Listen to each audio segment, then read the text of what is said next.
14h-16h, Brigitte Lahaie, Sud Radio. Bonjour à tous, nous sommes ensemble durant ces 2 heures sur Sud Radio. Il paraît que les gens lisent de moins en moins et le marché du livre est, semble-t-il, en récession. En revanche, il y a bien un secteur qui cartonne, c'est la New Romance. Cette littérature, si on peut dire d'ailleurs, fonctionne particulièrement bien chez les jeunes femmes. Alors c'est des histoires érotiques dans lesquelles les héroïnes acceptent des choses sexuellement qui semblent assez en contradiction avec les nouveaux mouvements féministes qui encouragent les femmes à sortir de la soumission. Alors, est-ce que les femmes seraient toujours dans des fantasmes de soumission sexuelle ? C'est un peu le sujet que je vous propose avec Camille Emmanuel qui est avec nous et qui vient de sortir un roman évoquant justement ce sujet. Elle nous racontera ça dans un instant. Cela étant dit, je me souviens qu'à la sortie de 50 nuances de Grey, de nombreuses femmes avaient reconnu que cette histoire avait éveillé des fantasmes chez elles. Et d'ailleurs, la vente de menottes en tout genre avait explosé. Et puis, la question qu'on peut se poser, est-ce que les femmes sont encore et toujours soumises sexuellement ? Eh bien, je vous propose de témoigner en tant que femme, ou si les hommes ont envie de prendre la parole, évidemment, ils sont également les bienvenus. On parle de tout ça ensemble et je vous invite à nous rejoindre au 0826 300 300. En programme aujourd'hui, en devise, on parlera de la maison des névrosés et des psychotiques. On ira dans cette maison, vous verrez, c'est drôle. En Love Conseil, je vous proposerai de cesser de bouder. En Sexo Conseil, on parlera du sexe pour le sexe. Et notre débat du jour, les femmes ont plus de fantasmes que les hommes. Vrai ou faux, on verra ça tout à l'heure.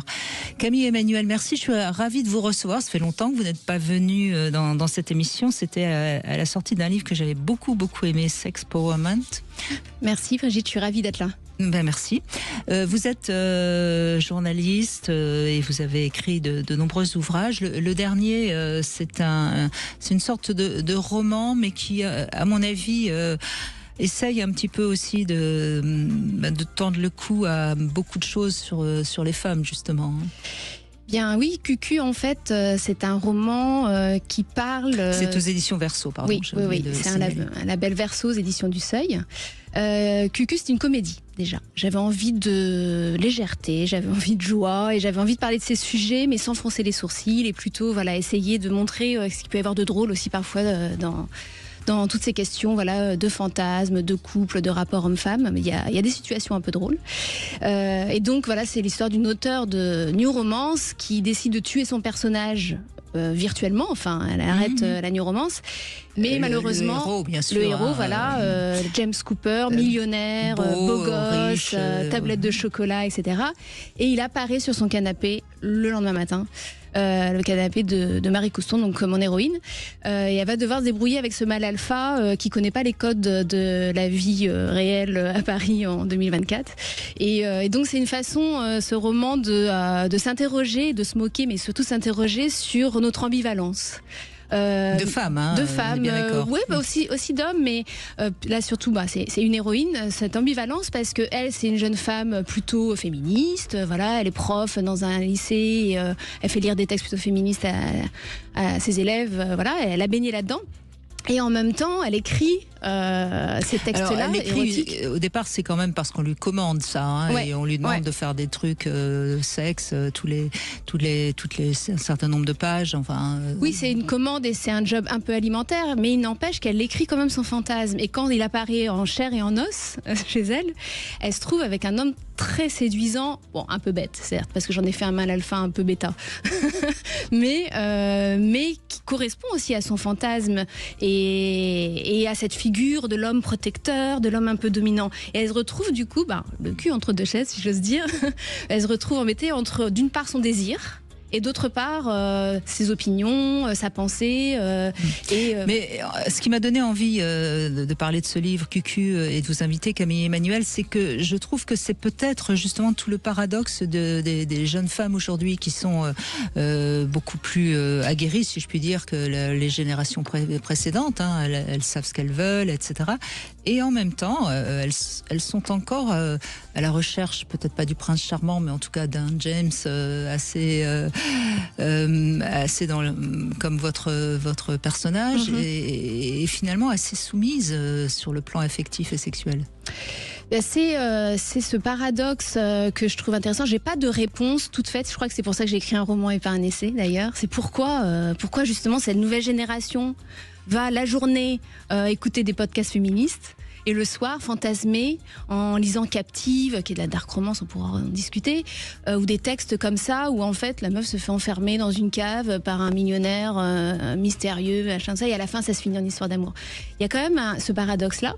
Alors pourquoi mon héroïne, elle se pose la question même autour d'elle. Il y a plusieurs pistes. Est-ce que lire ces textes-là, fantasmatiques, c'est se dire ok, ça c'est pas la vraie vie, c'est excitant, c'est dangereux, parce que quand même dans l'érotisme parfois il y a la notion de danger et d'interdit qui est très forte. Bien sûr, parce que ça excite, exactement, et ça augmente la libido, bien sûr. Et donc lire ça, c'est pouvoir vivre cette fantasmatique, mais en étant tranquille dans son lit, en endroit safe en fait, et voilà.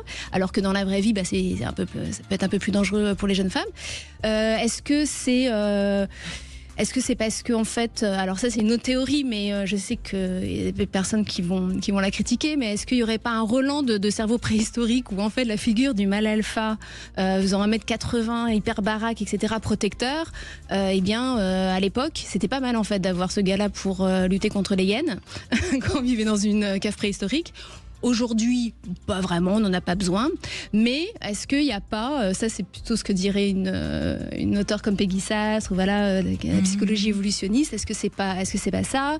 Est-ce que, ou tout simplement, encore une fois, j'ai pas la réponse nette là-dessus. Ce serait pas juste un endroit de liberté, de fantasmatique, où en dehors des opinions politiques, d'égalité des sexes, etc., le fantasme, on est là-dessus. Mais cela dit, le fantasme, ça reste quand même toujours du fantasme. C'est-à-dire que c'est pas forcément parce qu'on lit des romans comme ça que c'est ce qu'on a envie de vivre vraiment dans la vraie vie. On peut aussi fantasmer là-dessus. Et puis, ce qu'il faut quand même aussi ajouter, les dernières enquêtes sur les fantasmes féminins l'ont encore montré. Le premier fantasme féminin, c'est... Alors, je mets des guillemets, évidemment, c'est le fantasme de viol, évidemment, avec un homme comme ce que vous décrivez, c'est-à-dire un bel homme, un héros, etc. Donc, et encore une fois, je dis bien, c'est un fantasme, c'est-à-dire que ce n'est évidemment pas ce qu'on désire vivre, mais ça reste quelque chose comme si, et moi c'est un peu mon interprétation psy, comme si finalement la femme n'assumait pas encore très facilement son désir et sa pulsion sexuelle et son envie de baiser vraiment, et si elle est un peu soumise, si elle est un peu obligée, eh bien quelque part c'est pas de sa faute, quoi. Oui, c'est une théorie, et c'est votre regard de psy aussi que je trouve intéressant là-dessus, qui peut être une piste en fait de réponse au succès de ce type de romance. Oui. Après, là où quand même je trouve ça problématique, ce succès-là, et là où en fait Marie, mon autrice, ça lui pose vraiment un problème éthique d'écrire ça, c'est une question de responsabilité de l'auteur. Parce que qui a un livre qui parle d'un homme qui domine une femme, bon, pourquoi pas. Sauf que là, on parle de centaines de milliers de livres qui se vendent à des milliers d'exemplaires. Qui sont lus par des très jeunes femmes. Par des très jeunes filles. Moi, j'ai des amis libraires qui me disent écoute Camille, j'ai des électrices de 11 ans qui viennent et qui veulent acheter de la dark romance, qu'est-ce que je fais? Des parents des fois qui accompagnent et qui disent oh c'est bien, elle lit. À 11 ans elle n'est pas que sur son téléphone, elle lit. Oui, mais qu'est-ce qu'elle lit? Et elle va ne lire que ce genre de fantasme. C'est quand même, on n'est pas loin de pornographie quand même dans le texte parfois. Parfois c'est très très cru, très sexe, pas toujours, mais il y en a certains, c'est quand même. Oui, ça peut être un peu cash. Ça, à la rigueur, ça me dérange pas. Moi, je lisais des textes adolescentes que j'aurais pas dû lire. Je piquais des Manara dans la bibliothèque de mes parents, des choses, interdites moins de 18 ans, mais ça fait aussi partie de l'excitation, l'interdit quand on est plus jeune. C'est pas tant le côté descriptif ou un peu porno en fait de ces textes qui me dérange. Parce qu'en plus avec la littérature on y met son propre filtre de lectrice, bien sûr. Même s'il y a des descriptions choquantes, on peut se mettre un voile en fait, contrairement à l'image pornographique qui arrive direct. Mais je ferme cette parenthèse. En fait, ce qui est dérangeant, c'est que c'est la répétition sans cesse de ce schéma de domination masculine sexuelle, c'est-à-dire que toutes ces gamines, elles sont biberonnées à des récits qui sans arrêt disent que ce qui est sexy, c'est quoi? C'est un homme violent, dominateur, qui va vous enfermer dans une cave, qui a une faille intérieure, mais c'est à vous en tant que femme, de régler cette faille intérieure. C'est ce que vous dites d'ailleurs dans votre livre, c'est pas de sa faute, c'est qu'il a eu une enfance difficile. S'il est jaloux, c'est parce qu'il vous aime. Exactement, et c'est quand même des discours qu'on entend parfois dans les tribunaux pour des violences domestiques, sexuelles, etc. Donc, que des ados très très jeunes, à un âge en plus où je pense que justement les récits qu'on lit nous marquent. Oui, on est très très influençables. On est pour eux. Moi, je sais que les textes que j'ai lus plus jeunes, les textes que j'aurais peut-être pas dû lire parce que Anaïs Nin à 14 ans c'est peut-être un peu jeune, mais j'ai encore les images. Et sauf qu'Anaïs Nin, c'était pas un homme qui plaquait une meuf contre un mur en tentant de l'étrangler, quoi. C'était même Histoire d'eau, c'est plus soft que certains. Oui, et puis Histoire d'eau, c'est bien écrit. Oui, mais n'allons peut-être pas sur ce terrain-là. Admettons encore une fois que c'est pas le propos, mais bon. En tout cas, on va en parler avec vous, Camille Emmanuel, et avec ceux qui nous écoutent, qui ont peut-être envie aussi de réagir. Est-ce que, en tant que parents, vous faites attention à ce que lisent vos jeunes filles, peut-être aussi qu'on peut les prévenir, parce que peut-être qu'ils sont pas au courant de ce qu'il y a dans ces livres dont on parle. On se retrouve dans un instant sur Sud Radio. Ne bougez pas. Dans un instant, retour de Brigitte Lahaie, Sud Radio. 14h-16h, Brigitte Lahaie, Sud Radio. Camille Emmanuel est avec nous, journaliste et autrice de ce livre, Cucu, ça s'appelle. C'est aux éditions Verso. C'est un roman qui questionne justement sur ce que lisent les jeunes filles. Et donc, on se pose la question des fantasmes féminins. Annie est avec nous. Bonjour Annie, merci de témoigner. Bonjour Brigitte, bonjour Camille. Bonjour. Alors, vous voulez nous raconter une histoire, un grand amour que vous avez connu quand vous aviez 18 ans, c'est ça ? Oui, alors pour faire suite à ce que vous venez de dire, moi je vais commencer comme un roman à l'eau de rose et qui va se terminer en une romance. D'accord, allez-y. Donc effectivement, à mes 18 ans, en 94, j'ai connu le grand amour, un garçon de la ville de 18 mois, mon aîné. 3 ans passionnels ensemble, cependant semés d'embûches, et je l'ai quitté, trop possessif, jaloux et impulsif. Jusqu'à mes 30 ans en 2006, on a gardé contact, de loin, rare, mais j'étais toujours pour lui l'amour de sa vie, et moi c'était du passé. Puis je me suis mariée et j'ai coupé les ponts afin qu'il puisse être libéré de mon fantôme, car je lui souhaitais vraiment sincèrement tout le bonheur du monde. Mais cependant, pendant les 18 ans suivants, c'est son fantôme qui me hantait. Mais en tant qu'amie, pas amoureuse ou amant. Et j'espérais toujours le croiser dans notre ville natale que j'avais quittée. Oui, il y avait sûrement un petit peu autre chose que simplement une amitié. Sinon, il vous aurait pas hanté comme ça, comme un fantôme, Annie. Soyons. Ah oui. Mais tout à fait, mais ça c'était ce que je croyais. Oui, d'accord. Que j'étais un ami. Vous avez tout à fait raison. C'est exactement ça. Et je suis même passée. Oui, vous vouliez dire ? Allez-y, Annie. Non, je vous écoute. Et donc je suis même passée devant chez lui pour voir ce qu'il faisait, et je rêvais de lui régulièrement. Mais toujours en tout bien, tout honneur dans nos rêves. Même lui, il m'éduquait. Voilà, mais cet ami, pour moi, me manquait. Et puis, je l'ai vu devenir papa, ce qui, moi, m'a comblé de joie pour lui, vraiment. Et puis, on arrive en octobre 2023, là où, pour la première fois, je tombe sur lui dans notre ville natale, d'où il n'avait pas bougé. Tellement émue de le revoir, je me mets à pleurer, heureuse. Il ne fait parler que de lui avec sa séparation avec son ex. Il place dans la conversation que j'ai toujours été l'unique pour lui. Bon, c'est le seul moment, d'ailleurs, où il fait référence à nous. Et puis là, tout bascule. À 48 ans, on décide de se revoir, en tout bien tout honneur, en mars 2024. On se retrouve au resto. On parle de nos vies chaotiques, moi en séparation avec mon mari. Et là, moment incroyable qui a bouleversé ma vie. Je lui explique donc que j'ai fait de l'acupressure et je lui prends le bras pour illustrer mes propos, en appuyant avec mon doigt sur son bras. Et là, mon corps a complètement réagi à cette connexion. On s'était même pas fait la bise depuis 2006, c'est pour vous dire. Mais j'étais complètement réceptive à lui, à sa peau, comme si mon corps avait reconnu mon seul et unique amour de ma vie, rencontré il y a 30 ans. C'est pas comme si, je crois que c'est la réalité. C'est ce que je me pose encore maintenant, c'est pour ça que j'ai hâte d'avoir votre retour, parce que c'était une personne, je m'étais juré de ne pas sortir avec lui, de ne plus le faire. Il y avait une raison que j'avais quitté. Et quand je suis rentrée chez moi, parce qu'on habite loin, mon cœur a battu la chamade du matin au soir pendant 2 semaines sans arrêt. Et depuis ce moment-là, tout allait très vite. Depuis, on ne se quitte plus. On vit notre passion à distance, dans nos villes respectives. On se revoit, on essaye tous les 2-3 mois. On a beaucoup de synchronicité. Et là, justement, sexuellement parlant, il m'a fait découvrir le bonheur du sexe, plutôt éteint depuis notre séparation à mes 21 ans. Et je croyais même que j'étais devenue asexuée, malgré mes autres histoires. Bon, alors depuis, effectivement, je me suis très bien rattrapée et c'est simplement magique. Il y a beaucoup de désir, de fantasmes, comme vous parliez, avec beaucoup de bienveillance. Et mais tous les deux, aujourd'hui, c'est plus un bad boy. Alors c'est ça qui est merveilleux, qui est magique, c'est que ces 30 ans lui a permis de faire sa vie de son côté et moi du mien et d'évoluer. Et on en parle souvent parce que c'est très important de pourquoi savoir ça peut être possible ces dernières années. Et justement, il est plus ce bad boy que je craignais. Vous avez fui d'ailleurs.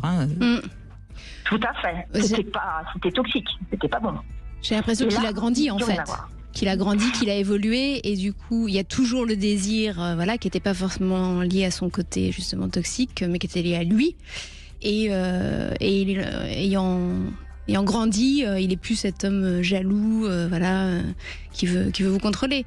Et alors figurez-vous qu'il existe un sous-genre dans la new romance il y a plein de sous-genres qui s'appelle Second Chance Romance et c'est un peu votre histoire, c'est-à-dire que ça raconte des histoires donc amoureuses et érotiques d'un couple qui se rencontre à 20 ans. Ils sont empêchés par tel ou tel événement ou tel trait de caractère. Donc lui, pour le coup, là, j'ai l'impression que c'était aussi son caractère peut-être un peu trop de mal alpha dominant et qui se retrouvent 15 ans, 20 ans plus tard. Donc c'est un petit peu votre histoire. Vous pouvez la raconter, en faire un roman.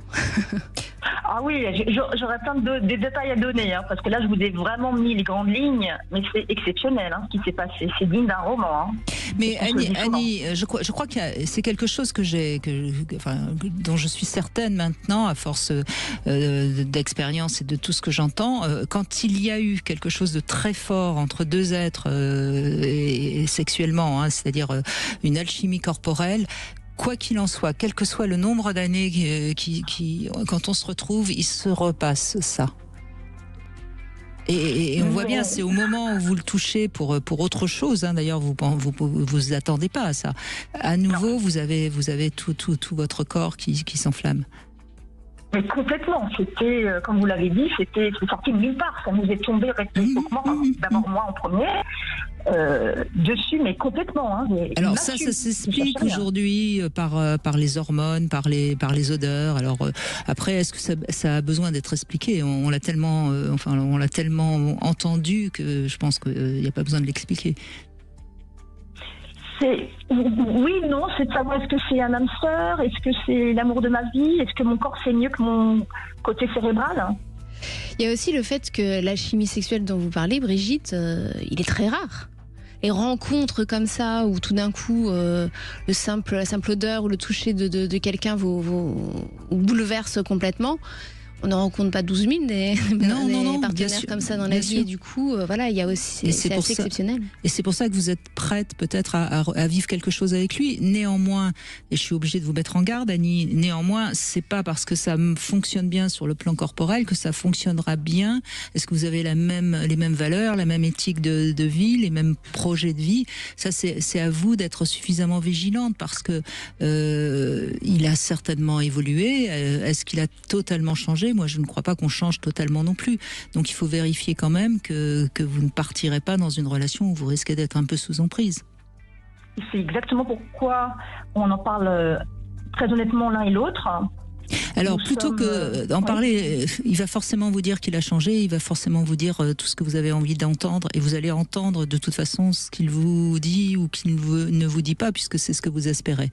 Non, je crois que ce serait plus intéressant de faire une petite enquête sur son ex-femme. Qu'est-ce qu'elle pense, comment elle a vécu la rupture, pourquoi ils se sont séparés. Enfin, essayez de voir un petit peu, est-ce qu'il a des amis autour de lui ? Oui, quelques-uns. Bon, donc questionnez un petit peu de manière habile, hein, bien sûr. Ne faites pas une enquête à la Sherlock Holmes, mais voyez, menez plutôt votre petite enquête tranquillement et vérifiez bien qu'entre les actes et les paroles de cet homme, il n'y a pas trop de distance. Il faut lui faire lire Cucu aussi et voir s'il rit. S'il rigole pas, c'est mauvais signe. Donc soyez prudente. Enfin, je veux dire, pour l'instant, tout va bien, mais soyez prudente avant de vous engager trop sérieusement avec lui.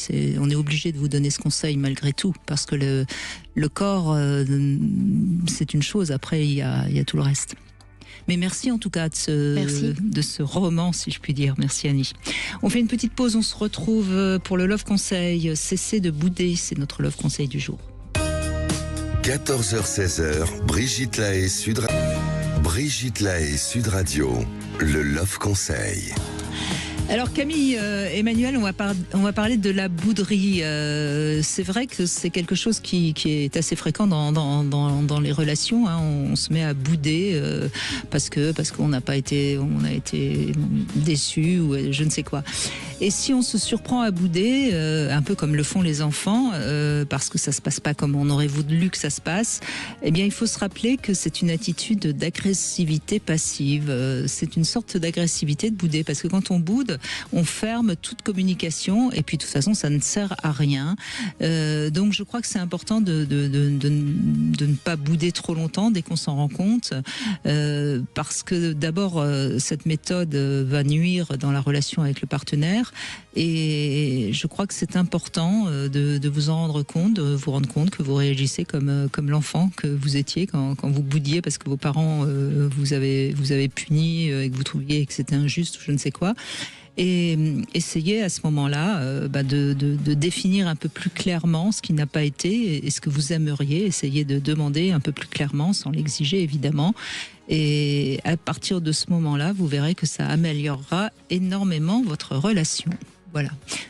Moi, je reconnais que j'avais tendance un peu à bouder quand j'étais plus jeune. J'avoue. En vous écoutant, c'est un peu un truc de jeunesse, justement, quoi. Bien sûr, les ados, les relations, les premières relations quand on a 20 ans. On boude. Oui, parce qu'on n'ose pas encore s'exprimer, on n'ose pas. Et avec aussi cette impression fausse que l'autre va deviner ce qu'on a dans sa tête. Ça c'est très féminin, ça. Oh, je pense les hommes aussi. Hein. Ouais, je pense que c'est plutôt féminin. Il y a ce truc, et puis après on comprend, genre, non, si j'exprime pas les choses, on peut pas deviner. Donc, mais moi j'étais un peu boudeuse, mais plutôt dans la vingtaine, je pense. Mais j'avoue, moi aussi, mais ouais, on s'est soigné, on a grandi. Et on retrouve Marie qui est avec nous. Bonjour Marie. Bonjour à tous vos invités. Camille Emmanuel qui est avec moi. Bonjour. Bonjour Camille. Alors vous voulez nous parler d'un amour de petite fille, c'est ça, de jeune fille? De toute petite fille. C'est une histoire qui a commencé un petit peu avant 1950 pour que vous sachiez quel âge on peut avoir maintenant. Il s'agit de 4 étudiants, 2 femmes et 2 hommes à cette époque-là qui se sont liés d'amitié et qui se sont mariés. Et chacun du couple a eu un enfant. Dans un premier temps, un couple a eu un garçon. Et 6 mois après, le deuxième couple a accouché d'une petite fille qui est moi-même. Et nous avons vécu petit. Bon, évidemment, c'était le premier petit garçon que je rencontrais. Donc, comme toute petite fille, j'étais très admirative de lui, un petit peu amoureuse comme on peut l'avoir. Vous êtes nés en même temps, tous les deux Plus tard, il a 6 mois de plus que moi. D'accord. Et donc, vous avez tout de suite, à partir de quel âge vous vous êtes rendu compte que vous étiez attiré par ce petit garçon? Vous aviez quoi? Tout de suite, mais au début, 3-4 on est un petit peu dans le déni. Oui, c'est ça. Je suppose que c'est à peu près à cet âge-là qu'on prend conscience de ça.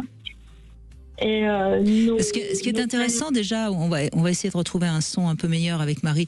Ce qui est intéressant déjà quand on entend Marie qui donc toute petite, 3-4 ans, 5 ans peut-être, 6 ans maximum, se sent amoureuse de ce petit garçon. c'est qu'on voit bien que quelque part ça pourrait être une relation de frères et sœurs presque, hein, puisqu'ils ont vécu, grandi ensemble, etc. Mais le fait de ne pas être de la même famille, il y a de l'amour et non pas de l'amitié ou de la fratrie.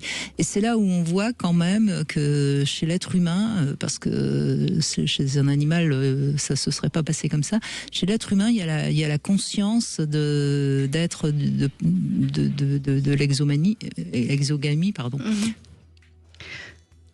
Oui, tout à fait.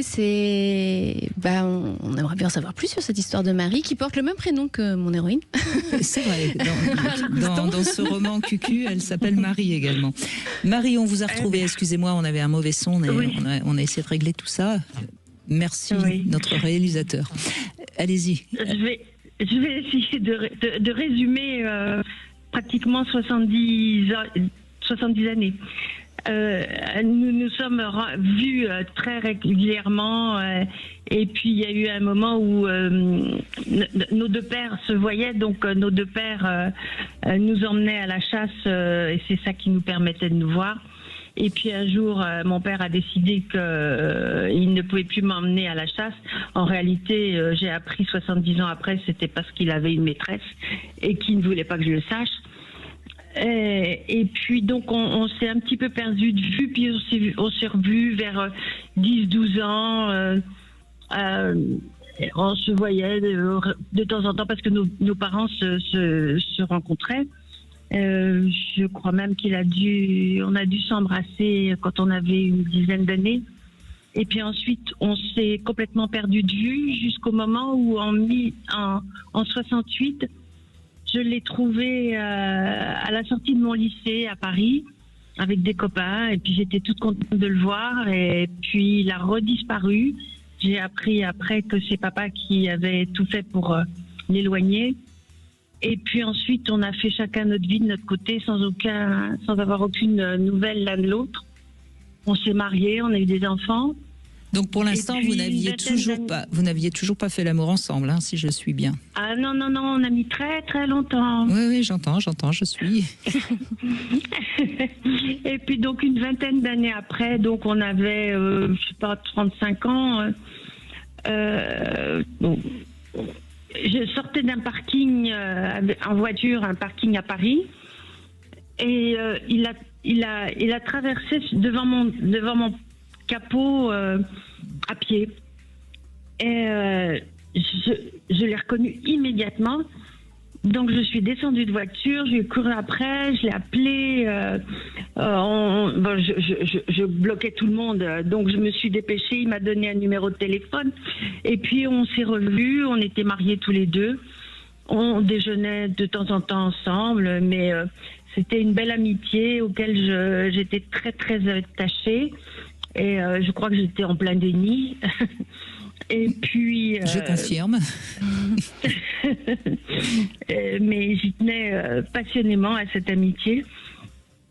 Et puis ensuite, moi je me suis éloignée parce que je suis partie poursuivre mon mari assez loin. Et puis il y a une dizaine d'années, un jour il m'a téléphoné pour m'inviter à déjeuner. Et il m'a fait une déclaration qui était absolument bouleversante en me disant des mots extraordinaires. Et on a eu une très très brève aventure et puis il m'a dit mais finalement je peux pas, j'ai un enfant à élever et pour moi les enfants c'est sacré. Ça a été très difficile. À l'époque lui était toujours marié et moi j'étais déjà libre et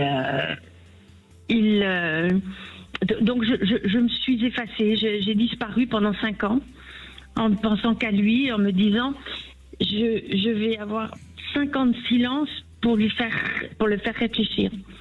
Et au bout de 5 ans, il se trouve que il a une profession libérale et j'ai eu besoin des services, de ses conseils professionnels. Donc j'en ai profité pour le recontacter par l'intermédiaire de son secrétariat pour être vraiment très professionnel. Et pendant 4 ans, on s'est revus, mais j'avais une... Vous étiez sa maîtresse, donc là. Enfin bon, j'étais très amicale, mais un peu en retrait, pour bien lui montrer que je n'étais pas là pour lui courir D'accord, donc après. vous êtes revus, mais en tant qu'amis, pas de sexualité entre vous. Oui, oui. Et au bout de... Ça devait être difficile pour vous quand même, non? Ça a été épouvantable. Mais j'avais décidé que je l'aurais à l'usure. Ah, donc ça faisait 9 ans que je l'attendais. D'accord. Et alors? Et l'année dernière, il m'a téléphoné pour me dire viens déjeuner. Et je ne sais pas pourquoi, parce qu'il a rien dit de plus que d'habitude. Et j'ai compris qu'on allait recommencer.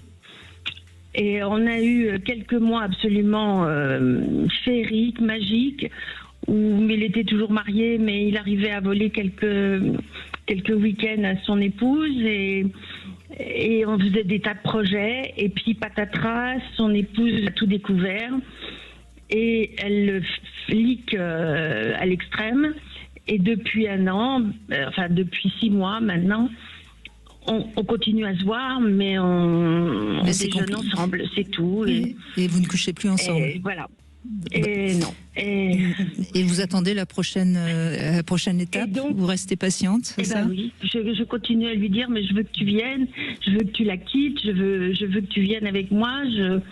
Je n'ai jamais été avec un homme marié parce que j'ai jamais voulu détruire un couple, mais là j'ai le sentiment que je suis légitime, que j'étais là tellement bien avant elle, que voilà.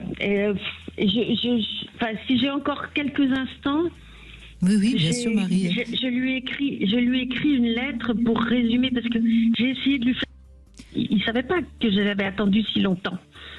Et que depuis toujours, et il m'a dit qu'il avait toujours été amoureux de moi. C'est là où je lui ai dit que moi aussi.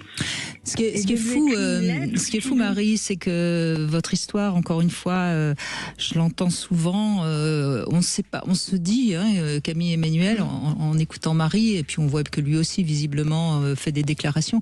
Pourquoi ils se sont pas mis ensemble, quoi? Qu'est-ce qui fait qu'à un moment donné, on refuse l'évidence, Il y a encore dans cette histoire quelque chose de très romanesque. C'est fou. Et d'ailleurs, je pense que le côté romanesque participe même au romantisme de l'histoire. C'est vrai. Parce que la façon dont Marie raconte, on a l'impression de voir un film. Genre, voilà, il s'est arrêté devant ma voiture, j'ai couru après, on a aussi cet environnement autour de nous. On a vu beaucoup d'histoires d'amour, on en a lu beaucoup avec ces imprévus. Ils se séparent, ils vont être ensemble. Voilà.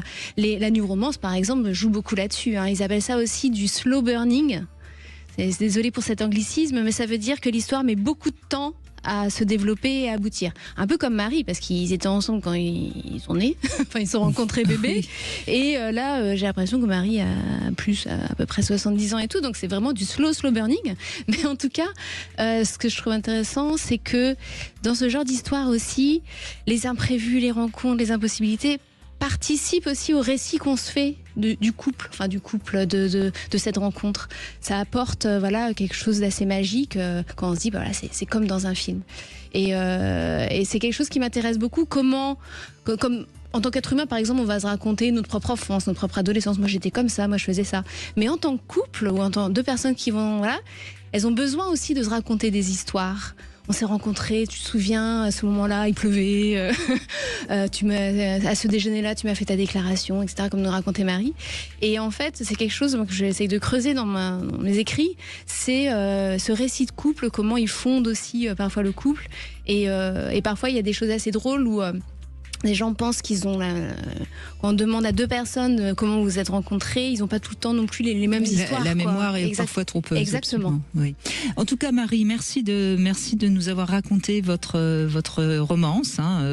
Et puis j'ai envie de dire, Marie, visiblement cette histoire d'amour vous donne du sens à votre vie. C'était notre sujet lundi, et je crois qu'il faut jamais lâcher ce qui donne du sens à notre vie.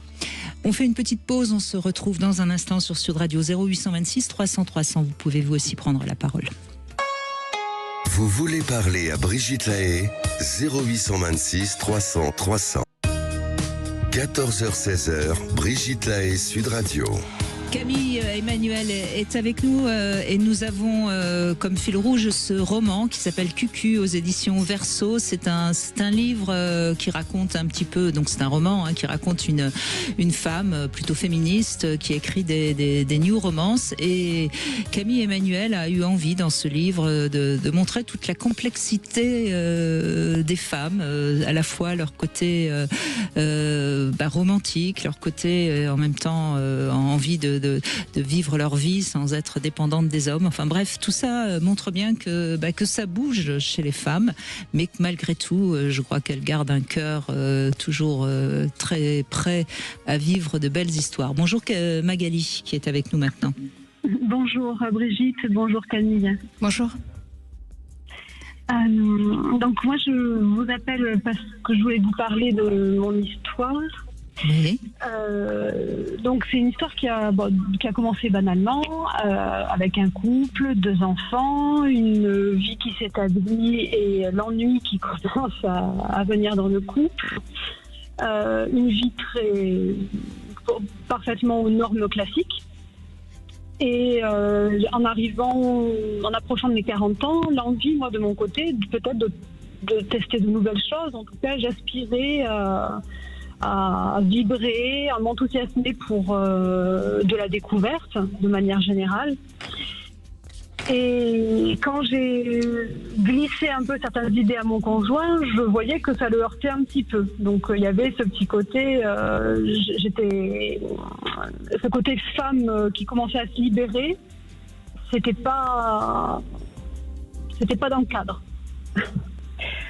Donc moi cette vie plan-plan ça ne me suffisait pas, et puis de toute façon j'avais envie d'expérimenter, j'avais envie de vibrer, et ça je ne le trouvais pas avec mon conjoint. Donc vu qu'il était plutôt effrayé par certaines choses que je pouvais lui suggérer, j'ai décidé de prendre un amant. Donc clairement c'était pour compenser mon ennui, et puis en tout cas pour vivre ce que vous aviez envie de vivre, puisque voilà. Lui n'avait pas l'air de vous suivre, et vous n'aviez pas envie de renoncer à ce qui vous habitez, en tout cas. À votre désir. C'est ça, exactement. Bien sûr, bien sûr. Et donc, je me suis inscrite sur un site adultère. Et l'idée au départ, c'était vraiment d'avoir des relations épistolaires. C'était vraiment d'échanger, d'écrire, de parler de fantasmes. Sans rencontrer ? J'étais encore une petite fille à l'intérieur de moi, j'ai l'impression à l'époque, et j'étais bien trop timide pour avoir une relation extra-conjugale. D'accord. Voilà. Mais les mots sont importants. L'échange de mots. Pardon ? L'échange de mots, c'est important pour apprendre à se connaître. Et puis c'est rassurant aussi, et puis aussi on se livre beaucoup plus par écrit. Voilà, j'étais capable de dire des choses qui, même moi, après relecture, je me disais waouh, j'ai écrit tout ça, c'est moi qui ai écrit ça, quoi. Voilà, donc on va assez loin, je trouve, quand on écrit, on peut aller assez loin dans son intimité. Et ce qui s'est passé, c'est que j'ai rencontré, pour le coup, c'est une vraie rencontre, par écrit, mais c'était une vraie rencontre. Il y a eu un coup de foudre mutuel de part des échanges avec une personne, avec un homme, sur ce site. Et il y a eu une vraie connexion. Et quand je parle de coup de foudre, ça c'est assez étonnant, mais vraiment, ça a été dès le premier ou deuxième message. Lui me l'a dit après coup, il m'a dit « Ah, c'est elle ». C'est-à-dire que vous avez eu le coup de foudre par écrit, si je puis dire. C'est-à-dire que vous avez eu un coup de foudre avant même de le rencontrer. Exactement. D'accord. Et réciproquement, visiblement. Exactement. Dans ce qu'on a échangé, la manière d'écrire, ce qu'on s'est écrit, l'imaginaire, la sensibilité, il y a plein de choses où il y a eu comme si on se reconnaissait. C'est le principe du coup de foudre, d'ailleurs. C'est quelque chose on a l'impression que c'était lui, et que c'était obligatoirement nécessaire de se rencontrer. Il y a comme une évidence, oui. Et c'est exactement ça, c'était une évidence. Donc, les échanges ont continué pendant 2-3 mois. Et puis, on a fini par se rencontrer. Et la rencontre a juste été magique et a confirmé tout, en fait. Donc c'est un suivi, une relation qui n'était pas prévue, puisqu'à l'origine ça devait être juste une relation adultère pour combler certains manques, pour lui comme pour moi, sauf qu'en fait on est clairement tombé amoureux. On a vécu une relation passionnelle et qui a été magique. Alors je reprends un peu les termes de ce que les précédentes auditrices ont expliqué. Où il y a, ne serait-ce que de toucher ou de penser à la personne, ça va nous évoquer ou nous faire vibrer d'une manière qui n'est pas imaginable tant qu'on l'a pas vécu en soi. Donc voilà, j'ai vraiment l'impression d'avoir vécu quelque chose de magique. Et bon, le problème, c'est que bien entendu, les contes de fées s'arrêtent pas. Il se marie avec beaucoup d'enfants. Ce qui s'est passé à Riva, c'est que de par cette passion un peu débordante, lui s'est fait choper par sa femme. Donc, c'est toujours les hommes qui se font choper en premier. Ouais. Oui, je confirme. Ils sont pas très malins. Ils sont moins... Ou les femmes sont plus intuitives, je ne sais pas. Peut-être. Ou peut-être aussi qu'ils nous fichent la paix et qu'ils sont moins... Ils vont moins regarder, peut-être moins jaloux, je ne sais pas. Mais en tout cas, c'est un fait, c'est toujours les hommes qui se font choper en premier, je confirme. C'est vrai ? Oui. Il y a des études là-dessus ? Des études, je ne sais pas, mais en tout cas, en 24 ans, j'ai toujours entendu ça. Empiriquement, c'est ça. Oui. Et alors, et vous n'êtes toujours pas découverte ou ? Non. D'accord, bravo. Alors, par contre, oui, moi là je fais une petite parenthèse, mais moi je sais pas que je ne suis pas découverte, c'est que mon conjoint sait que ça ne va pas dans le couple. J'ai essayé de discuter avec lui et lui il veut juste qu'on continue notre vie classico-classique et il veut pas savoir. Voilà. Donc ça, je ferme la parenthèse parce que la maladie elle est clairement pas là et là pour le coup c'est un choix de sa part de ne pas savoir. Voilà. Et donc, une fois qu'il s'est fait découvert, donc là aussi, je vais faire en mode avance rapide, mais il s'est passé 5 ans où il y a eu, de son côté, ça a vraiment été assez dramatique. C'est-à-dire que malheureusement, sa femme a vraiment mis en place beaucoup de choses pour le détruire. Donc bon, c'est pas le sujet. En tout cas, notre relation était clairement impossible. Mais vous avez continué à vous voir ou il a fallu à un moment donné ne plus vous voir ? On a arrêté. Oui. On a dû arrêter. Alors une première année, on se voyait très rarement, mais on continuait un petit peu à être en contact et où il a fallu finalement arrêter.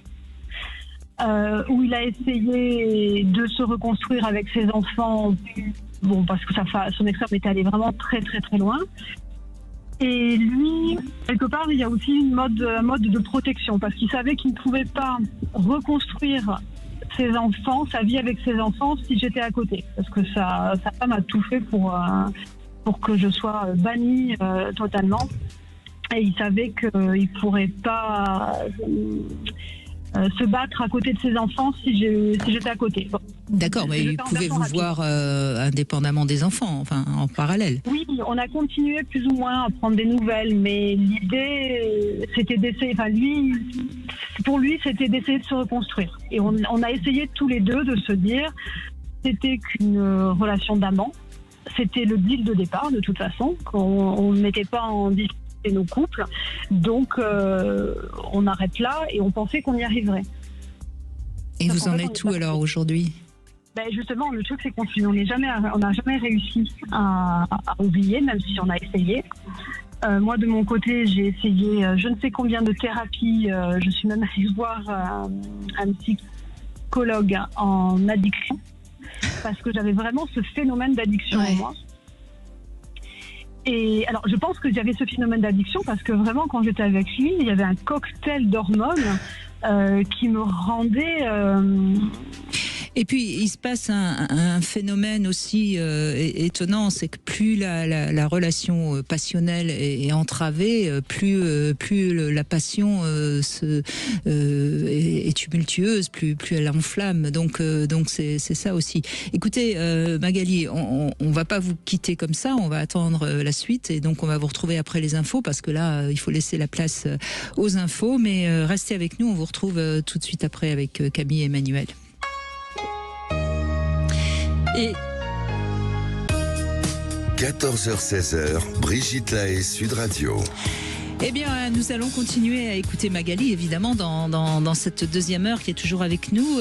Mais surtout, je voulais représenter Camille Emmanuel qui est avec nous, qui est journaliste, autrice de nombreux livres, notamment Sex Empowerment, qui est un livre qui a bien fonctionné et qui était déjà dans cette mouvance, comme celui-ci, QQ aux éditions Verso. C'est un roman cette fois-ci, dans lequel vous essayez de démontrer toute la complexité des femmes, à la fois de leurs sentiments, de leurs fantasmes, de leur sexualité. Après, on s'étonne que les hommes ne comprennent pas, mais eux aussi, ils sont complexes. Peut-être un peu moins quand même. Non, je sais pas, mais disons que la révolution féministe des dernières années, elle concerne beaucoup les femmes. C'est sûr. Et elle concerne beaucoup la sexualité des femmes. C'est-à-dire que ça fait 15 ans là grâce à vous aussi, Brigitte, mais qu'on parle beaucoup d'intime, de sexualité, de psychologie féminine, et il faudrait un peu plus aussi parler des hommes. Alors, on va juste décoder la devinette du jour et puis on redonnera la parole à Magali. La maison des névrosés et des psychotiques, c'est pas la même maison. Alors, les névrosés, ils sont en train de construire des châteaux de sable. Ils sont dans une sorte d'imaginaire, tandis que les psychotiques, eux, croient vraiment habiter des châteaux de sable. Et c'est tout à fait la différence. Donc, les névrosés, ils sont dans un monde fantasmatique, les autres dans un monde délirant. Et c'est important à comprendre parce que donc avec quelqu'un qui est névrosé, on pourra toujours communiquer. Avec les seconds, c'est totalement impossible et c'est important de bien faire la différence entre névrose et psychose, qui c'est pas du tout la même chose. Et c'est pas les mêmes traitements non plus. Ça c'est sûr, il vaut mieux les névrosés ça va, mais les psychotiques en effet souvent ont besoin d'un traitement. Alors Magali est avec nous et justement on parlait des femmes qui se libèrent. Magali, il est évident qu'il y a 50 ans vous auriez été mariée, pas très heureuse sexuellement dans votre couple et ça se serait arrêté là. Aujourd'hui, évidemment, les femmes osent aller jusqu'au bout de leur désir. C'est ce que vous avez fait, que vous avez donc rencontré cet amant sur un site de rencontre. Et puis, on en est resté dans le fait que sa femme donc a découvert votre relation. Et pour l'instant, c'est compliqué de vous revoir, c'est ça ? Alors, oui, ça a été compliqué pendant plusieurs années. Donc, ces années-là où on a essayé du coup. Alors je dis essayer maintenant, mais c'était un objectif de s'éloigner l'un de l'autre pour faire nos vies chacun de notre côté, puisque il n'y avait rien de possible dans la situation dans laquelle il était. Et donc moi j'étais en lutte permanente. Et là il y a quelques mois, on a décidé de s'autoriser à se revoir. De manière plus tempérée qu'auparavant, pour ne pas revenir dans ce schéma passionnel et un peu débordant. Mais en tout cas, de s'autoriser un lien tant qu'il était épanouissant et de plus être chacun de notre côté dans cette lutte perpétuelle de s'empêcher, parce que c'était vraiment de ça dont il s'agissait, de s'empêcher de...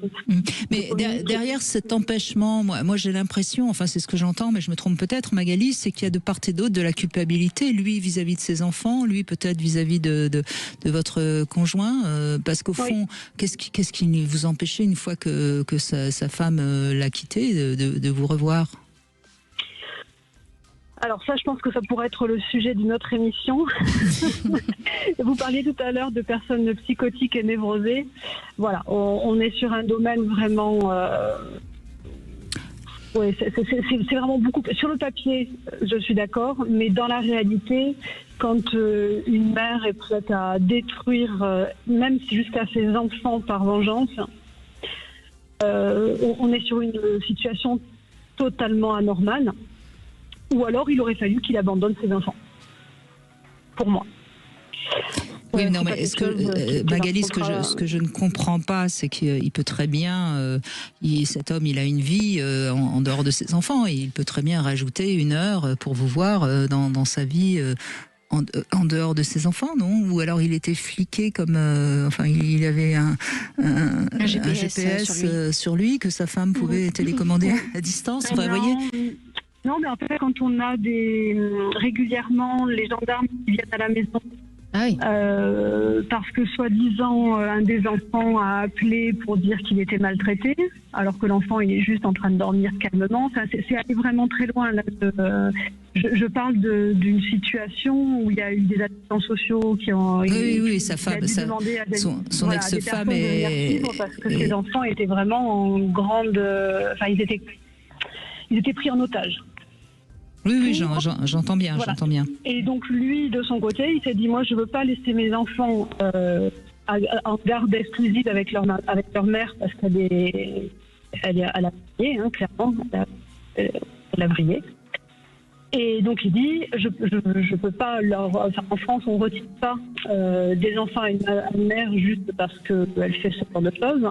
Mais par contre, au minimum, je veux garder la garde 1 semaine sur 2. Et ça n'aurait pas été possible si j'avais été dans la... S'il avait une maîtresse, oui. S'il avait une maîtresse. Et en plus, celle à cause de qui le couple a été déchiré. C'est-à-dire que sa femme s'était fait une promesse, c'est que jamais j'aurais été à côté d'un cheveu de ses enfants.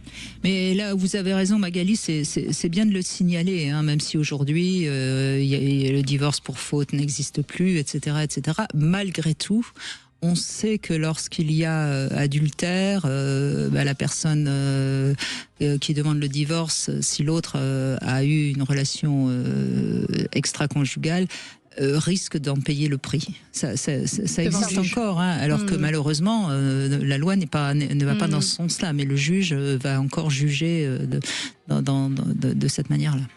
Complètement.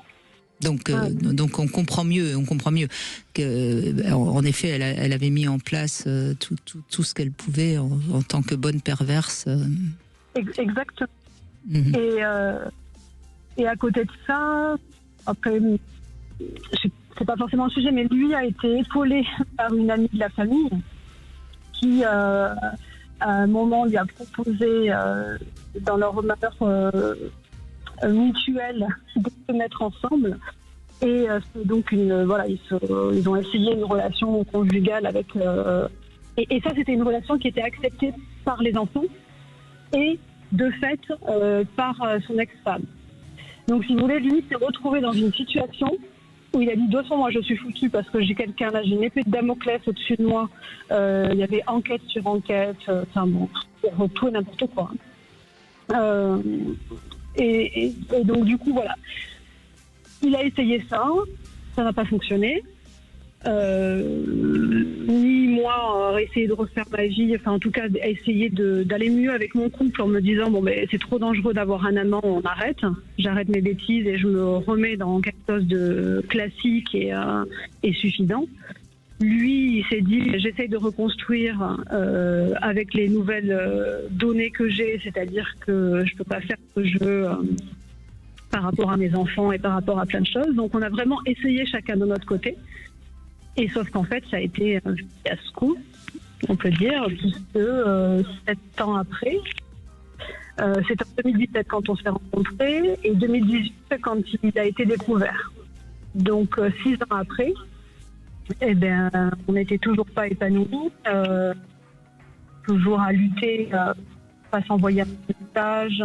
On avait toujours, dès qu'on voyageait, envie de partager une photo. Mais si je comprends bien, de toute façon, vous n'avez jamais vraiment coupé le lien, même si c'était que des liens par SMS ou autre chose comme ça. Oui ? Non ? Ah, je crois qu'on a à nouveau un petit souci. Ah, ben voilà, ça c'est ça le direct. Bon, en tout cas, je ne sais pas si on va retrouver Magali, mais bon, on espère en tout cas qu'ils vont pouvoir vivre enfin cette histoire. On a retrouvé Magali, c'est bon ? Oui, pardon. Oui, j'ai pas bougé, promis. Non, mais et du coup, oui, en fait, sous prétexte de la nouvelle année ou d'une date d'anniversaire, vous étiez toujours en lien, oui. On envoyait toujours un petit message, tiens, je te souhaite un bon anniversaire, parce qu'on pouvait pas s'en empêcher, et que là, on avait une bonne raison. Enfin, j'en étais vraiment réduite à ça. Oui, mais c'est ça qu'il faut aussi comprendre, c'est que lorsque on reste quand même en lien, même si c'est sans se voir, on entretient quelque part la flamme, vous voyez. Et je dis pas qu'il fallait pas le faire, hein. C'est juste je constate juste qu'au fond, quelque part, votre histoire, vous l'avez jamais vraiment terminée, même si. Oui, mais parce que je n'ai pas réussi. C'est-à-dire que maintes fois, j'ai vraiment. Vous en avez peut-être pas eu vraiment envie, tout simplement, peut-être. Ouais, vous parliez tout à l'heure d'addiction. Vous même allé voir un psy spécialiste en addiction par rapport à cet homme. Et je trouve que le parallèle est intéressant, c'est-à-dire que oui, il peut y avoir des relations comme ça, érotiques, amoureuses avec un partenaire ou une partenaire, où il y a une forme, c'est comme une drogue en fait. Et donc, clairement, comme la drogue, ou n'importe quelle drogue, on va prendre l'alcool par exemple pour choisir la plus légale, si on en abuse trop et si ça commence à nous faire du mal dans notre vie personnelle, dans notre vie sociale, familiale, etc., bon, il faut peut-être arrêter. Mais à partir du moment où c'est de temps en temps et que voilà, il y a du plaisir partagé et tout, pourquoi pas. Et j'ai l'impression que vous cherchez avec cet homme justement un équilibre pour ne pas souffrir mais en même temps continuer à garder un lien. C'est ça. Exactement. Et c'est un peu l'épilogue de cette histoire, c'est que là il y a quelques mois, on a décidé justement de se dire gardons un lien officiellement entre nous, je veux dire, pas bien sûr. Je t'écris mais promis c'est la dernière fois ou ce genre de choses, mais vraiment d'assumer le fait qu'on a besoin l'un de l'autre et que on a besoin de s'écrire de temps en temps, de s'appeler pour prendre des nouvelles. Et si ça va plus loin, parce qu'on en a très envie tous les deux, pourquoi pas, mais sans que ce soit une finalité. Donc on est, comme vous dites exactement, en train d'essayer de peut-être arriver à.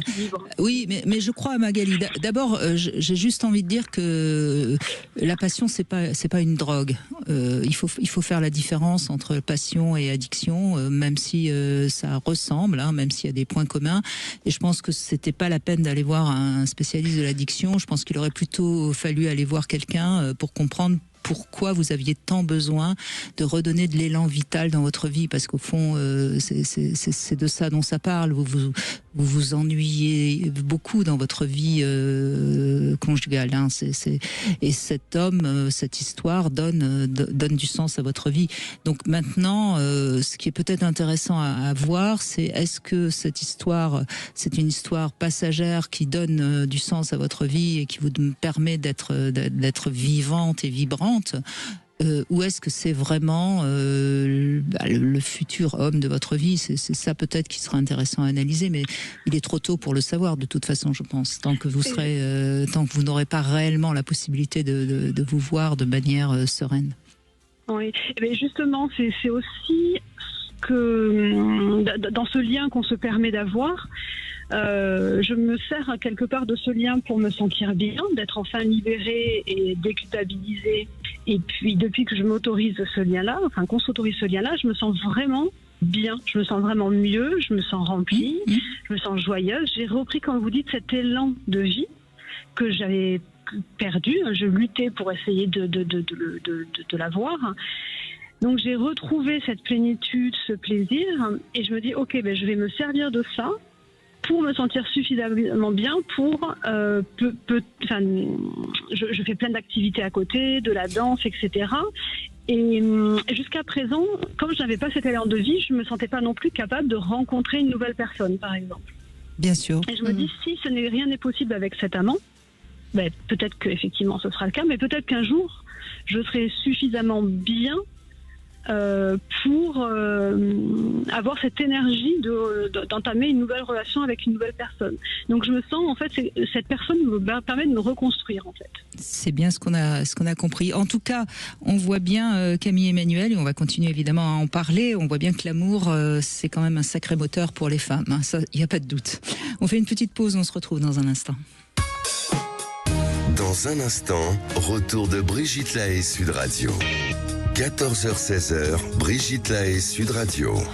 Camille Emmanuel est avec nous et nous présente son dernier roman QQ aux éditions Verso, donc dans lequel vous parlez notamment de la new romance, hein, ce courant.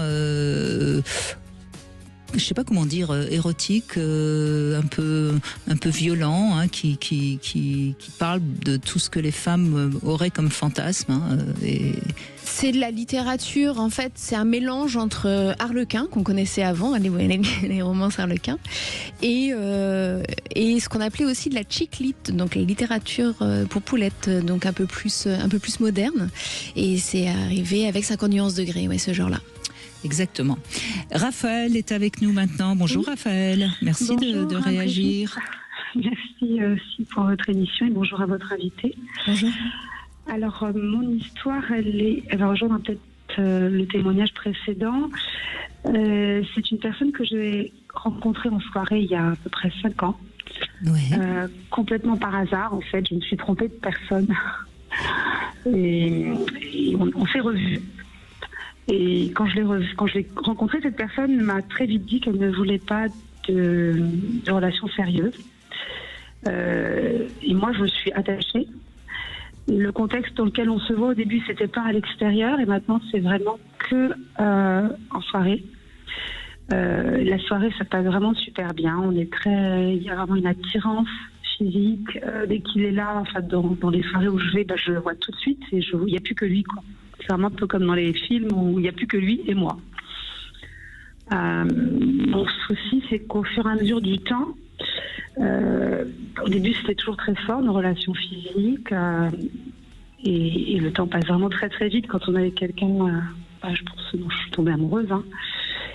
Ce qui se passe, c'est que petit à petit, le fait que derrière je ne puisse pas le voir, je n'ai pas de message, aucun contact, je pense que ça me rend vraiment très malheureuse.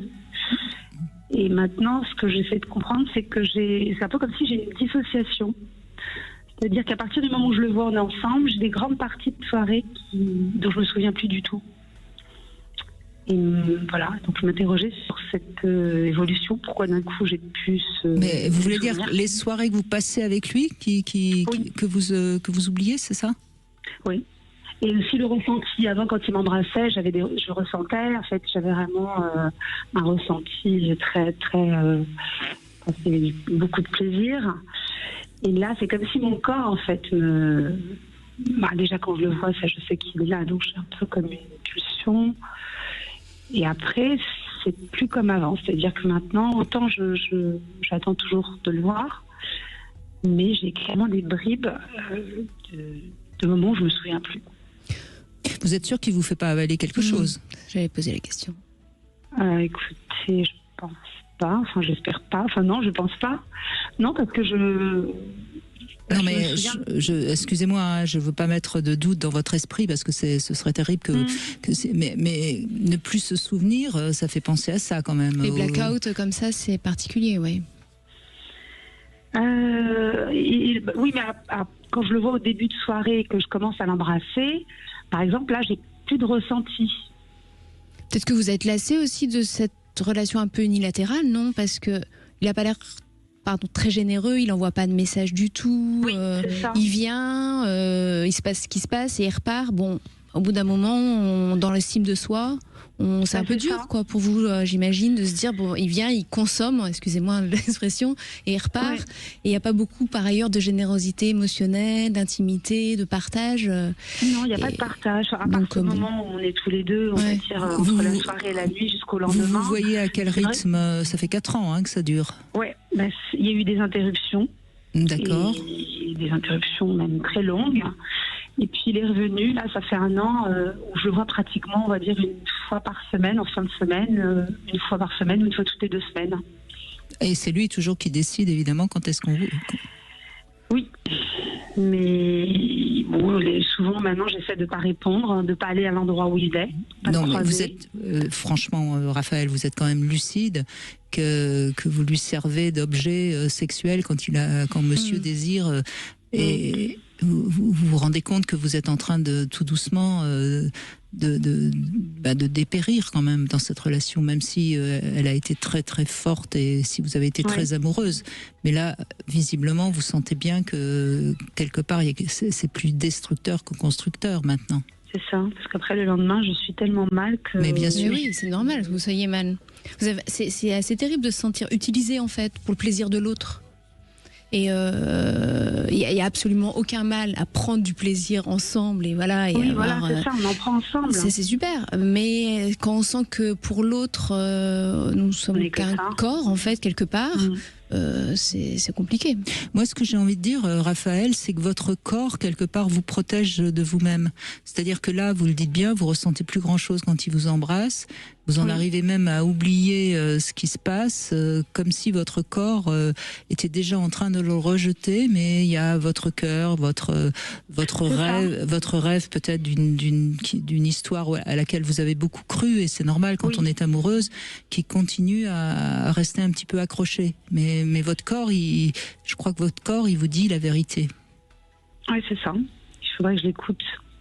Le lendemain de ces soirées, pourtant, je m'ennuie pas. J'ai essayé entre-temps de fréquenter d'autres personnes et c'est vrai que je me suis retrouvée à me dire mais qu'est-ce que je m'ennuie ou la personne ne m'attire pas.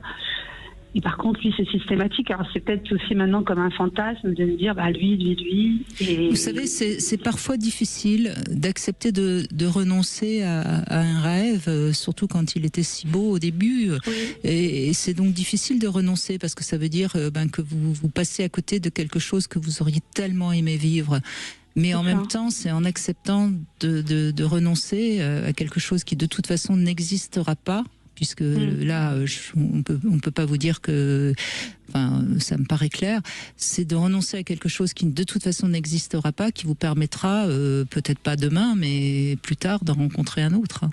Et tant pis pour lui. Je veux dire, on s'en fout. On s'en fiche, mais voilà, s'il n'est pas capable de donner plus que ce qu'il donne, et j'ai l'impression qu'il donne un petit peu le minimum syndical, parce que dire, je suis pas prêt à m'engager, etc., bon, on l'entend. Mais entre se marier, acheter une maison ensemble, se déclarer amour éternel et juste venir baiser et après plus aucun message, il y a un entre-deux quand même, entre les deux. Et j'ai l'impression qu'il est même pas capable de cet entre-deux. Et ça, c'est compliqué. Et vous allez de plus en plus en souffrir, quoi. Et je pense que y a des hommes qui sont capables de vous donner plus, d'être plus généreux, de plus dans le partage. Et dans une histoire même extra-conjugale, même une histoire de sexe, etc. Il y a un partage d'intimité, il y a un partage d'émotions, de paroles, et le sexe ne suffit pas. Et j'ai l'impression pour moi, le mot, c'est vraiment ça. C'est un manque de générosité de sa part, et voire même une forme de non-respect. Merci en tout cas, Raphaël, de votre message. On va faire une petite pause, on va se retrouver avec le Sexe au Conseil, et puis on va donner la parole à Gabriel Lazur aussi, qui a écrit un roman sur la sexualité des femmes d'aujourd'hui. On se retrouve dans un instant. Vous voulez parler à Brigitte Lahaie, 0826 300 300. Brigitte Lahaie, Sud Radio, le Sexe au Conseil. Eh bien, Camille et Emmanuel, j'ai choisi un sexe au conseil, sexe pour le sexe. Est-ce que les femmes sont si capables que ça d'être dans le sexe pour le sexe ? Est-ce que c'est pour elles ? En tout cas, j'ai essayé de réfléchir à quelques paramètres qui permettraient de savoir si on est fait pour une relation uniquement sexuelle. Alors, écoutez bien. Alors, ça va dépendre évidemment de nos capacités à être totalement libres, à ne pas être inhibés par rapport au sexe, de ne pas être dans la culpabilité, et c'est pas toujours simple, notamment lorsqu'on est dans une situation affective. Est-ce que on peut à ce moment-là être dans une relation juste pour le sexe ? Bon, en règle générale, je crois qu'il faut être en effet bien dans sa vie, bien dans son corps, être suffisamment capable de se protéger, donc de se respecter, avoir suffisamment quand même de connaissances sur ce qu'est le sexe, sur ce qu'est son propre désir. Sinon, on risque d'être assez déçu parce que très souvent, lorsqu'on est attiré par quelqu'un, on attend peut-être toujours un petit peu quelque chose d'autre que juste du plaisir. Donc, si vous voulez faire du sexe juste pour le sexe, soyez sûr que vous n'attendez que éventuellement du plaisir, que vous n'êtes même pas sûr d'ailleurs d'avoir, parce que parfois, une relation de sexe pour le sexe, on passe un petit peu à côté, encore plus les femmes que les hommes, évidemment. Et puis, si vous cherchez du sexe pour vous rassurer, pour gonfler votre ego, pour augmenter votre tableau de chasse, c'est peut-être pas non plus des bonnes raisons. Vous voulez peut-être dire autre chose sur ce sujet, Camille Emmanuel ? Je suis assez d'accord avec vous. En fait, j'ai souvenir, moi, par exemple, quand j'étais célibataire à Paris, qui est un peu le cas je reviens sur Cucu, mais mon héroïne qui est célibataire à Paris à 30 ans, que parfois j'allais vers des partenaires parce que j'étais en manque d'affection. Parce que j'étais toute seule, voilà, et en fait, j'avais pas envie de passer un brunch toute seule le dimanche. Et parfois, je pouvais choper un gars un samedi soir, voilà, dans un bar de quartier que j'aimais bien. Mais c'était pour les câlins, c'était pour plein d'autres raisons, mais pas vraiment le sexe, quoi. C'était pas pour l'amour non plus, attention. Hein. Oui, bien sûr. J'étais en recherche, quoi, je sais pas, de câlins et de complicité, de partage, mais pas le sexe. Et du coup, je me suis rendu compte au bout d'un moment que c'était pas forcément une bonne idée, justement, de ramener des gens pour ça. Oui, parce que si on fait du sexe pour le sexe, les câlins, c'est pas tout à fait la même chose. Et puis on peut n'avoir rien d'autre à se dire une fois que ça a été fait. C'est vrai. Donc c'est pas si simple que ça, hein, le sexe pour le sexe. Bref. Vous connaissez sans doute Gabrielle Lazur, Camille Emmanuel, j'imagine. Alors c'est une comédienne qui aujourd'hui revient en tant qu'autrice avec un livre, le titre, je vous le donne, À la recherche du plaisir perdu. C'est aux éditions Héloïse, je crois, si je ne me trompe pas, absolument. Héloïse d'Ormesson, c'est bien ça. Elle est en ligne avec nous et elle va nous parler de ce roman. Bonjour Gabrielle Lazur, merci d'être avec nous. Bonjour Brigitte, merci de me recevoir. Je vous en prie. Alors, la question qu'on se pose quand on lit votre roman À la recherche du plaisir perdu, qui est l'histoire donc d'une femme de 60 ans qui s'ennuie, un petit peu comme certaines de nos auditrices aujourd'hui, et qui décide donc de s'inscrire sur un site de rencontre.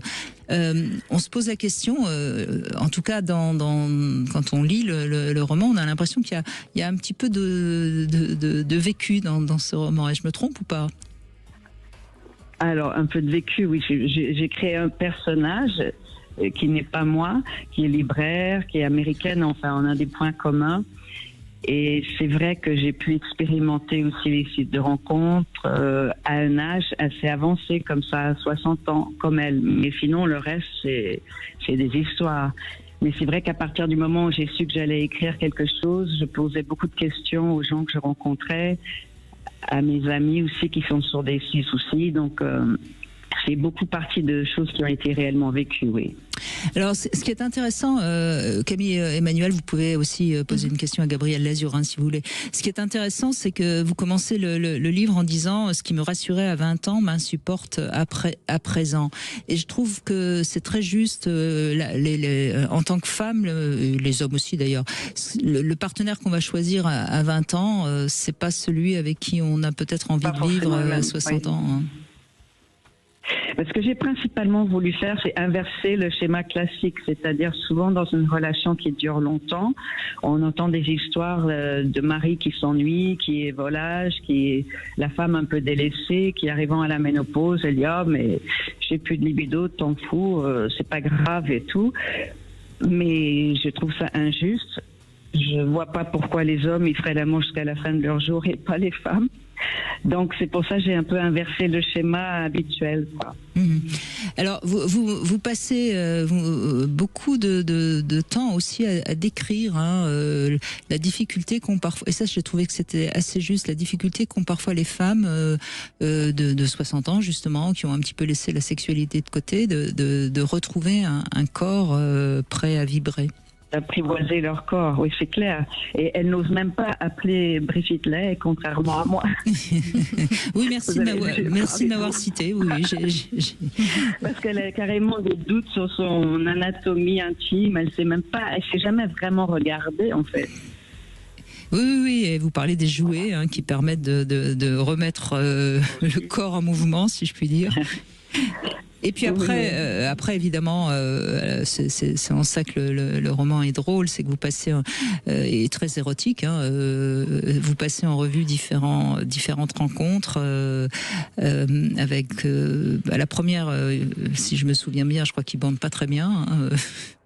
Donc voilà, il y a des petits problèmes de direction. Et donc, et c'est ça qui est intéressant parce que c'est très féminin en fait. Entre ce que votre héroïne rêve de rencontrer et la réalité, il y a là encore un fossé, quoi. Oui, voilà, c'est jamais exactement au niveau de ce qu'on imagine dans une sorte de fantasme idéal, c'est clair. Et moi j'aime bien. Elle ne recherche pas l'amour justement, elle recherche juste de redécouvrir des sensations de désir qu'elle a un peu perdues, quoi.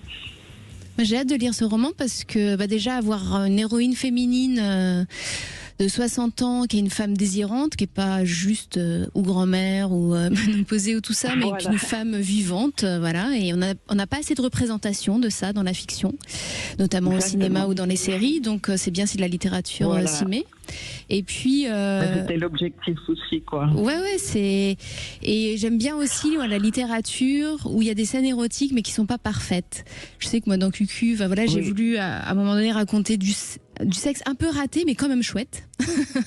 À l'inverse, on s'est rencontrés hier là. Oui, tout à fait. Et en fait, parfois dans une certaine littérature plus stéréotypée type new romance, le sexe est parfait, mais moi personnellement je le trouve un petit peu chiant. C'est du sexe sans poil, du sexe sans gras, du sexe sans fluide. Or, je trouve que quand on écrit ces scènes de sexe et qu'on y met de la chair, de la réalité, je trouve ça beaucoup plus érotique. Et le fait que ça soit un peu bancal, raté, ça fait partie de la sexualité humaine, ce qui est touchant en plus. Et c'est là-dessus, en tant que lecteur aussi, qu'on se raccroche. Parce que si on voit juste des personnages... baiser parfaitement, en fait, on s'en fiche. Non, alors vous serez ravis parce que dans le livre de Gabrielle Lazur, il y a des hauts et il y a des bas. Il y a des moments où ça fonctionne et puis il y a des moments, franchement.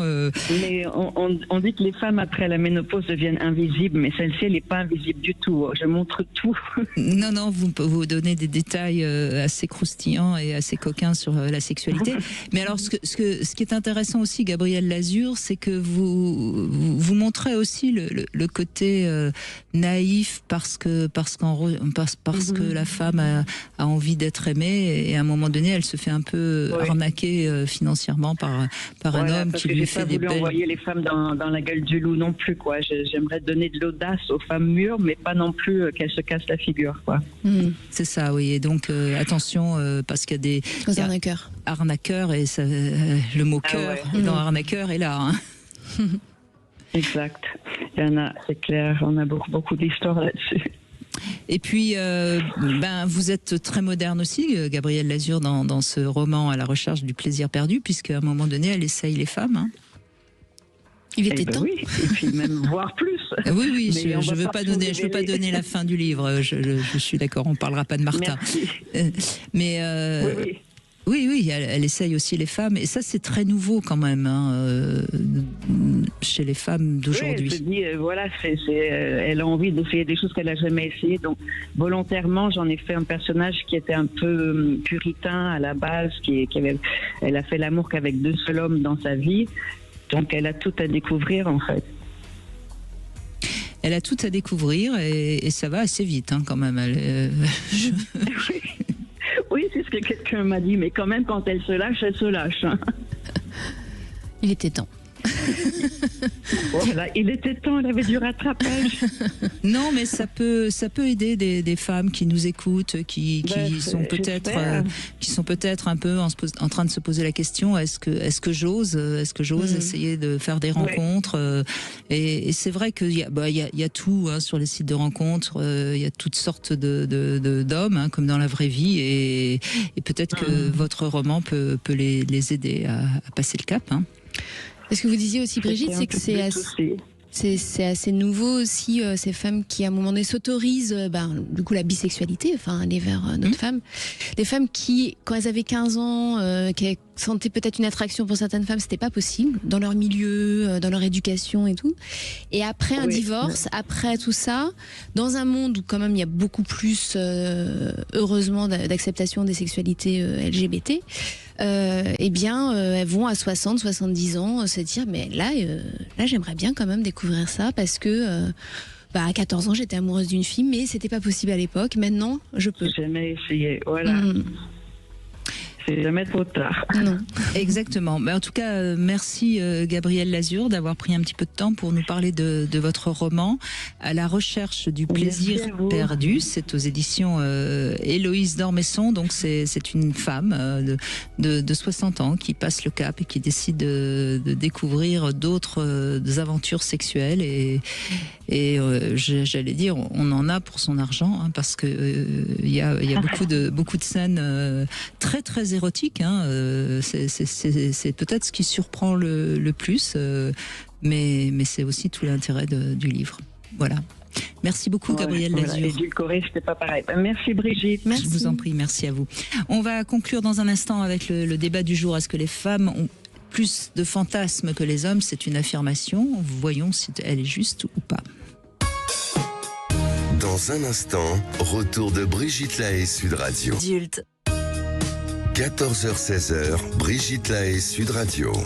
Camille Emmanuel est avec nous, journaliste et autrice de ce livre QQ aux éditions Verso, un roman d'une prof assez féministe qui écrit de la new romance, et c'est une sorte de comédie que vous avez eu envie d'écrire pour montrer toute la complexité du féminin. C'est une affirmation, les femmes ont plus de fantasmes que les hommes. C'est en tout cas ce que pense Flore, qui est tout à fait d'accord avec ça. Bonjour, pardon Flore, pourquoi je vous appelle Flore? Bonjour Florence, pardon. Bonjour Brigitte. Excusez-moi, j'ai raccourci votre prénom. Mais c'est Philippe qui n'est pas d'accord, peut-être parce que c'est un homme. Bonjour Philippe. Bonjour.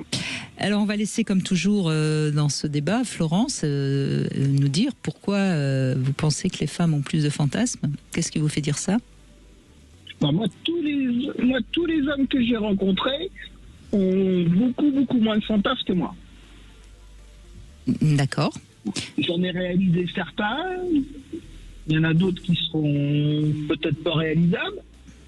Mais moi, j'ai quelques hommes. Alors, j'ai pas une grande liste. J'en ai 3-4. Mais c'était beaucoup plus calme au niveau fantasme. D'accord. Et alors, Philippe, qu'est-ce que vous répondez à Florence? Elle n'est pas tombée sur les bons, quel dommage. Non, moi j'ai plein de fantasmes.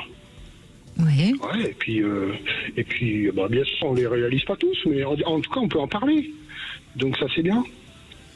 Et puis voilà, moi je pense qu'on est de plus en plus, je pense qu'on est à part égale, aussi bien les femmes que les hommes, c'est un peu pareil. J'ai un retour dans le téléphone, c'est possible de le supprimer ou pas? Alors ça, notre réalisateur me fait signe que a priori non, désolé Philippe, ça viendrait de vous, ça doit être votre fantasme qui brouille la ligne. Non, moi je m'entends aussi dans le téléphone. Vous vous entendez aussi dans le téléphone? Bon écoutez, on vous entend, c'est ça le principal. On est dans une grotte. Vous êtes en train de fantasmer, il y a quelqu'un qui essaye de vous joindre, peut-être tous les deux.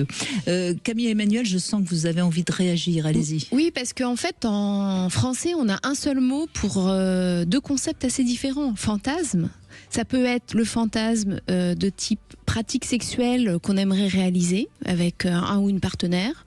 Donc moi j'ai le fantasme, je sais pas, d'utiliser un sextoy à deux parce que c'est rigolo, etc. Est-ce que je vais oser, est-ce que je vais pas oser? Enfin, voilà, c'est ce type de fantasme-là. Et puis il y a le fantasme, c'est-à-dire l'imaginaire fantasmatique qu'on peut se faire quand on se caresse ou quand on rêve, enfin voilà. Et là, c'est pas forcément réalisable. Je peux sortir un exemple absurde, mais je sais pas, fantasmer, se dire, waouh, moi ce que j'adorerais, c'est que ça soit être avec quelqu'un qui soit un peu poulpe et pouvoir avoir caressé de partout. Voilà. Bon, concrètement, non, jamais dans la vie ça sera possible avec un homme poulpe. Désolée pour ceux qui voulaient le réaliser. Mais enfin, vous voulez un homme qui a 5 bras et exactement. 4 langues et ça, 3 pénis, quoi. C'est ça. On est d'accord. Exactement. On a le même, Brigitte. Je vous rassure, j'ai pourtant cherché. Hein. Philippe, vous avez combien de bras, combien de pénis, combien de langues? J'en ai 2, mais j'ai des grosses mains. Hein. Ok, merci Philippe. Non, mais voilà, ce sont deux concepts différents quand même. Et donc, quand on dit fantasme, eh bien, il faut pouvoir distinguer les deux. Et je pense qu'il faut même distinguer les deux parce que s'il y a des fantasmes, c'est pas toujours cool de les réaliser. Et d'autres, on peut se dire, bah si, c'est intéressant dans une vie, il faut pas mourir bête, de pouvoir avec quelqu'un de confiance explorer.